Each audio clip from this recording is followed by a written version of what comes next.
نو د په اوږه کېنولې ده او طواف کوي. نو چې عبدالله ابن عمر رضی الله عنهما یې ولیدو نو تپوس یې ترېنه وکړو، وی ما په دې خپله مور باندې طواف وکړو په دې خپلو اوږو، ما به یې حق ادا کړی طواف مې پې وکړو په اوږو. عبدالله ابن عمر رضی الله عنهما ورته جواب ورکړي وی وی چې ستا د پیدایش کې ستا دې مور ته څومره تکلیف رسېدلی نو د هغې د یو ساعت حق تم لا نه دی ادا کړی.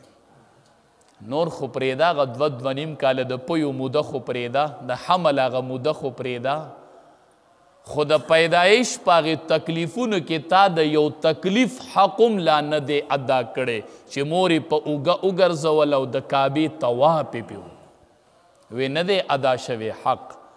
دا تصور مه کوه چې زه به د پلار حق ادا کړم، دا تصور مه کوه چې ما د پلار مور حق ادا کړو. وی ادا کیږي نه خو زه به خپل وس کوم. نو الله وی خدمت پم کوي فلا تقل لهما اف، خو ګورې سوی به نه، خدمت په چپه خوله کوي، په چپه خولو کنزل به نه کوي، بدې ردې به نه وی، ډوډۍ به خوله کې ورکوي داسې وخت به راشي، په کاشوغه به وله خوراک ورکوي خو غږ به نه کوي. فلا تقل لهما اف ولا تنهرهما، رټې به یې هم نه ګورې، رټل به نه کوي. که خدمت کوي او رټنې او زورنې هم کوي نو دا خدمت ته الله ته نه دی قبول ګورې. نو د خبرو ضرورت به راځي نه چې ته د پلار او مور خدمت کوې، نه به سوی نه نو ته به سوی. نو وقل لهما قولا کریما، ته ورسره خبرې کوه ډېرې ښایسته ښایسته خبرې چې د خبرو ضرورت راغی. قولا کریما.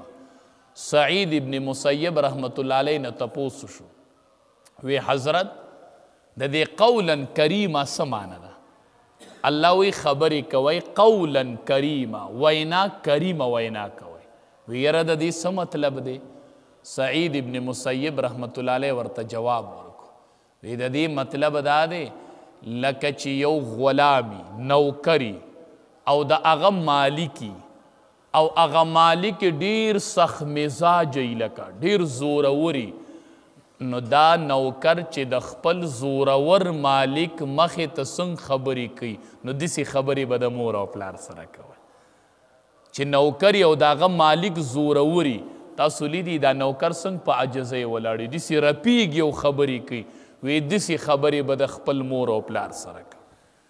پلار او مور سره چې خبرې کوي نظر ښکته ساته لږ، ځان ډیر عجزه ګڼه، ډیر د کمزورۍ په حالت کې د مور او پلار مخې لځه لکه غلام چې د خپل آقا مخې ته ولاړي، داسې د مور او پلار مخې ته عجزۍ کې ودرېږه، ډیر په عجزه خبرې کوه.